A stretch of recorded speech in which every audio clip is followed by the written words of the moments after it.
બનાસકાંઠાના નાનકડા પરિવારના એક કલાકારે સેવાનો ભેખ ધારણ કરીને ગરીબોને મદદ કરી રહ્યા છે. ગોવિંદભાઈ બજાણિયા બનાસકાંઠાના ટોટાણા ગામના વતની અને તેમના ગળાની અંદર જાદુ ભર્યો છે તેવા કલાકાર ગોવિંદભાઈ બજાણિયા તેમની કલાના માધ્યમથી સોશિયલ મીડિયાના માધ્યમથી આવકમાંથી ગરીબોને કરી રહ્યા છે મદદ. ગરીબોને કેવી રીતે મદદરૂપ થઈ શકાય તેવા એક જ નાના પરિવારના નાની સમાજમાંથી આવતા અલગ અલગ કલાકારોનો અવાજ રજૂ કરતા એવા ગોવિંદભાઈ બજાણિયા દ્વારા અત્યાર સુધી 30 જરૂરિયાતમંદોને મકાનો બનાવી આપવામાં આવ્યા.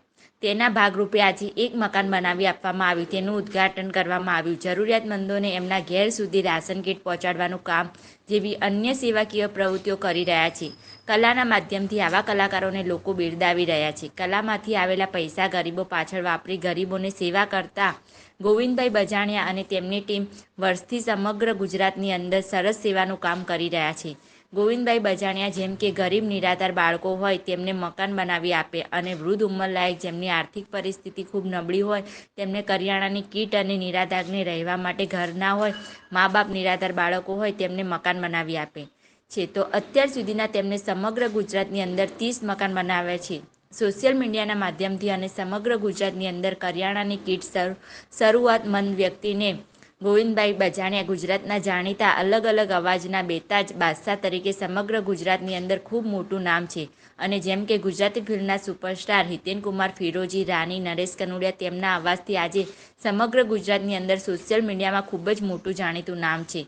તો આજે બનાસકાંઠા જિલ્લાના કાંકરેજ તાલુકાના માંડલા ગામના દેવી પૂજક સમાજના એક વિધવા બહેન ગોમીબેન અને તેમના 5 પિતા વિનાના બાળકો તેમનું નવું મકાન બની આપ્યું છે અને તે મકાનનું ઉદ્ઘાટન કરવામાં આવ્યું હતું, જેની અંદર ગોવિંદભાઈ બજાણિયાની આખી ટીમ અને ડીસા તાલુકાના જીનલ ગામના વતની રામભા દરબાર અને બાદરપુરાના મુકેશભાઈ સોલંકી સરપંચ અને ભાભર તાલુકાના બેડા ગામના મનસુખભાઈ ઠાકોર અને દીપકભાઈ જોશી ખરા લોક સાહિત્ય કલાકાર અને માંડલા ગામના ગોવિંદભાઈ સરપંચ અને ચેલાભાઈ પટેલ, ગુલાબજી ઠાકોર અને દરેક ગામના ભાઈઓ અને વડીલો આ પ્રસંગે હાજર રહ્યા હતા. આ પ્રસંગે મકાન વિહોણા પરિવારને મકાન મળતા પરિવારની અંદર ખુશી જોવા મળી હતી. જીવનમાં એક સારું મકાન મળે તેવું સપનું ક્યારે જોયું ન હતું તેવું સપનું આજ રોજ કલાકાર ગોવિંદભાઈ બજાણિયા અને તેમના મિત્રોએ અને સરકાર પાસે આજે પૂરું કર્યું હતું. લોકોની અંદર ખુશી જોવા મળી હતી.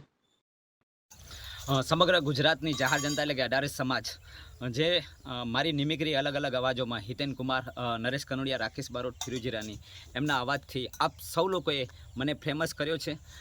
તે બદલ સમગ્ર ગુજરાતની જાહેર જનતા એટલે કે અઢારે સમાજનો હું હૃદયપૂર્વક આભાર વ્યક્ત કરું છું. ને હિતેન કુમાર એમના ઘણા બધા ફિલ્મી ડાયલોગ છે, પણ એક સત્ય ડાયલોગ, આ દુનિયામાં આવ્યા છીએ ને માણસનો જન્મ લઈને તો કાંઈક એવું કરીને જાઓ કે આ દુનિયામાં કદાચ આપણે ના રહીએ ને તો લોકો હંમેશા માટે આપણને યાદ કરે. એટલે ખરેખર એ વાત સાચી છે. અને ફિરોજી રાનીનો એક ડાયલોગ છે, ભલાજી મારું નામ ને ભલાઈનું કરું કામ. તો ખરેખર ભલાજી મારું નામ તો નથી પણ ભલાઈનું કામ ચોક્કસથી કરું છું. આ એક ફિરોજી રાણીનો ડાયલોગ. અને રાકેશ બારોટ, અરે સમગ્ર ગુજરાતની જાહેર જનતા એટલે કે અઢારે સમાજને હું વંદન કરું છું. અને આજે આપ સૌના સહયોગ સપોર્ટથી ઘણા બધા લોકોને કરિયાણાની કીટ અને 30 મકાનો બન્યા છે. ખરેખર મને ખુશી એ વાતની છે કે તમારો પ્રેમ હંમેશા આવો ને આવો રહેશે ને તો ગુજરાતની અંદર ઘણા પરિવાર ઘર વગરના નિરાધાર બાળકો હશે એમને ઘર મળી જશે એવી આપ સૌને વિનંતી કરું છું. એટલે આ બધા નિમિક્રી કરતાં કરતાં આપ સૌનો ખૂબ પ્રેમ મળ્યો છે અને ખૂબ ખૂબ આભાર વ્યક્ત કરું છું. અને મારું વતન આપ સૌ જાણે છે, ગુજરાતની જાહેર જનતા એટલે કે અઢારે સમાજ. અને મારા વાઈફ પણ મને ખૂબ સારો સહયોગ સપોર્ટ કરે છે, હંમેશા રાત દિવસ સહયોગ સપોર્ટ. એમને કહેવાય કે મકાન બનતું હોય ત્યાં આગળ મહેનત કરાવે અને ખૂબ ઘણું બધું તમે જુઓ છો. તે બદલ આપ સૌનો ખૂબ ખૂબ હું આભારી વ્યક્ત કરું છું કે તમે સહયોગ સપોર્ટ કરો છો ને આ બધું થાય છે.